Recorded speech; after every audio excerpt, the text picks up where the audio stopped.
अऊज़ु बिल्लाहि मिनश्शैतानिर्रजीम बिस्मिल्लाहिर्रहमानिर्रहीम रब्बि इश्रह ली सदरी व यस्सिर ली अमरी वाहलुल उक़दतम मिन लिसानी यफ़क़हू क़ौली। अल्लाहुम्मा अन्फ़अना बिमा अल्लमतना व अल्लिमना मा यनफ़अुना व ज़िदना इल्मा आमीन या रब्बल आलमीन।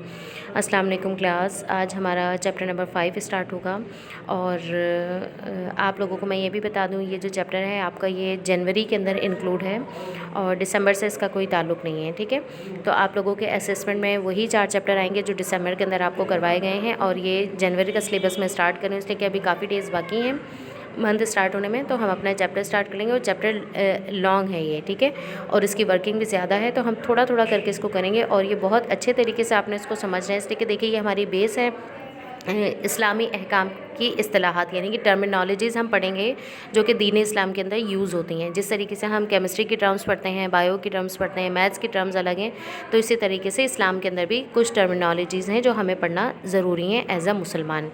तो क्या चीज़ फ़र्ज़ होती है, क्या चीज़ मकरूह है, क्या चीज़ मुबाह है, क्या चीज़ मुस्तहब है, क्या वाजिब है, तो इन सब वर्ड्स को, इन टर्म्स को हम यहाँ पर डिटेल में पढ़ेंगे इस चैप्टर के अंदर। ठीक है, चैप्टर बहुत इंटरेस्टिंग है, इसको इंटरेस्ट लेके पढ़ेंगे तो आप लोगों के लिए आसान भी होता जाएगा। थोड़ा सा डिफ़िकल्ट है तो लेकिन कोशिश ये करूँगी कि मैं आपको इस तरीके से समझा दूँ कि आप लोगों के लिए इसको लर्निंग में आसानी हो जाए। तो चैप्टर हम अपना स्टार्ट करते हैं, पेज नंबर 53 और निकाल लीजिए आप लोग। इस्लामी अहकाम के इस्तिलाहात।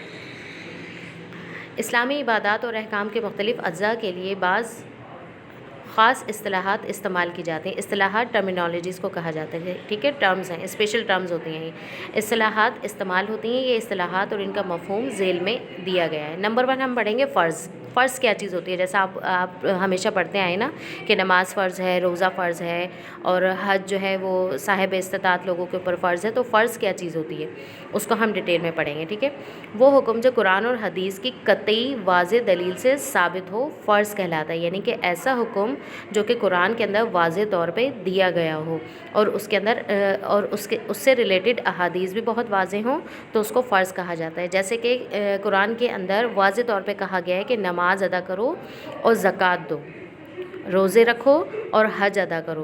तो ये वाज़ेह तौर पर जो हुक्म दे दिया गया कुरान के अंदर और बार बार उसका ज़िक्र किया गया है तो ये चीज़ क्या हो जाएगी? फ़र्ज़ के दायरे में आ जाएगी। तो इसकी एग्जांपल यहाँ पे दी हुई है। मसलन अरकान इस्लाम यानी कलमा तैयबा, 5 नमाज़ें, रोज़ा, ज़कात और हज। इसी तरह नमाज के वो 13 अज्जा जिनके बग़ैर नमाज नहीं होती, जैसे पाकी, नियत, क़याम, रुकू, सजदा वग़ैरह, और वज़ू के 4 और गुस्ल के 3 अज्जा जिनके बग़ैर ये अमाल नहीं होते। यानी कि मैं वज़ू और गुस्ल भी आप लोगों को पढ़ा चुकी हूँ पहले।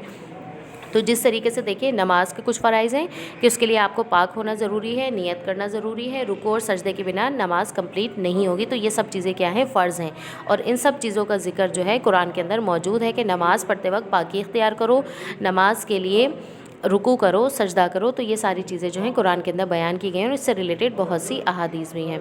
और वज़ू के हवाले से भी वज़ू के जो फ़राइज़ हैं वो कुरान के अंदर डिस्कस किए गए हैं। गुस्ल के फ़राइज़ भी जो हैं वो कुरान के अंदर डिस्कस किए गए हैं। तो जो चीज़ें कुरान के अंदर वाज़ेह तौर पे बता दी जाएँ वो क्या कहलाती हैं? वो फ़र्ज़ कहलाती हैं।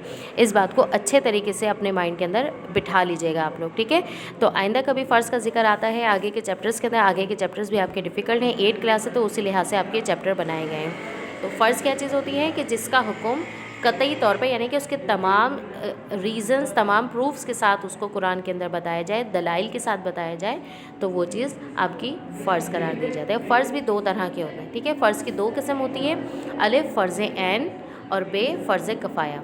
फ़र्ज़ ऐन वो फ़र्ज़ जिसका अदा करना हर शख्स के लिए ज़रूरी है, जैसे 5 नमाज़ें, यानी कि फ़र्ज़ ऐन हर मुसलमान को अदा करना है, चाहे वो मर्द हो, औरत हो, बूढ़ा हो, बच्चा हो। जो बच्चे की उम्र जितनी हो जाती है 7 साल तो उसके बाद उसके ऊपर नमाज फ़र्ज़ हो जाती है। ठीक है, फ़र्ज़ ऐन है यानी कि सबको अदा करनी है। और फ़र्ज़ किफ़ाया वो फ़र्ज़ जो चंद आदमियों के अदा कर लेने से सबके ज़िम्मे से उतर जाए, लेकिन अगर कोई भी अदा ना करे तो सब गुनाहगार होंगे। मसलन नमाज जनाज़ा। अब देखिए नमाज जनाज़ा ऐसी इबादत है कि अगर उसके लिए मोहल्ले के चंद अफराद भी जाकर उसको अदा कर दें तो सबकी तरफ से वो अदा कर दी जाती है और सबको सवाब भी मिलता है। लेकिन अगर उस नमाज जनाज़ा के अंदर उस मोहल्ले का एक फ़र्द भी शामिल नहीं होगा तो सबको गुनाह मिलेगा। तो फ़र्ज़ कफ़ाया क्या है? जिसको चंद लोग भी अदा कर लें तो वो काफ़ी हो जाती है। और फ़र्ज़ ऐन क्या है कि वो हर मुसलमान के ऊपर फ़र्ज़ है। تو फ़र्ض کا انکار کرنا کفر اور اس کو بلا عذر یعنی کہ مجبوری کے بغیر ترک کرنا فسق اور گناہ کبیرہ ہے. یعنی کہ फ़رض وہ عبادات ہیں کہ اگر آپ اس کو چھوڑیں گے یا اس کا انکار کریں گے تو آپ کفر کے درجے پر چلے جائیں گے, یعنی کہ کافروں کے برابر ہو جائیں گے. اور اس کو چھوڑنا جو ہے وہ فسق اور گناہ کبیرہ ہے, یعنی کہ اس کی معافی پھر اللہ تعالیٰ ہی معاف کرنے والا ہے, اور یہ بڑے گناہوں کے اندر شامل ہو جائے گا کہ آپ فرض کو ایک تو چھوڑ رہے ہیں اور پھر دوسرا اس کا انکار بھی کر رہے ہیں. تو یہاں تک کا آج کا ہمارا چیپٹر تھا. اس سے ریلیٹڈ ہمیں ورکنگ کرنی ہے. منتھ آپ جنوری ڈالیں گے. سبق نمبر 5 اسلامی احکام کی اصطلاحات. کوسچن نمبر 1 آپ کریں گے درج ذیل اصطلاحات کی تعریف کریں. یہ کوسچن کافی لمبا ہے, اس کے اندر تمام ٹرمز جو ہیں وہ ڈیفائن کی جائیں گی, ٹھیک ہے. تو یہ کنٹینیو رہے گا آپ کا اس ہفتے میں. درج ذیل اصطلاحات کی تعریف کریں اور مثال سے وضاحت بھی کریں. فرض, واجب, سنت, مستحب, مباح, مکروہ اور حرام. تو نمبر 1 آج ہم نے پڑھا ہے فرض یعنی کہ لازمی عمل, وہ حکم جو قرآن اور حدیث کی دلیل قطعی یعنی کہ واضح دلیل سے ثابت ہو فرض کہلاتا ہے. اس کی مثال ہم دیں گے. نمبر 1 ارکان اسلام, کلمہ طیبہ, نماز, روزہ, حج, زکوٰۃ. نمبر 2 نماز کے 13 اجزاء, پاک ہونا, نیت, قیام, رکوع, سجدہ وغیرہ. اور نمبر 3 وضو اور غسل کے فرائض پر عمل.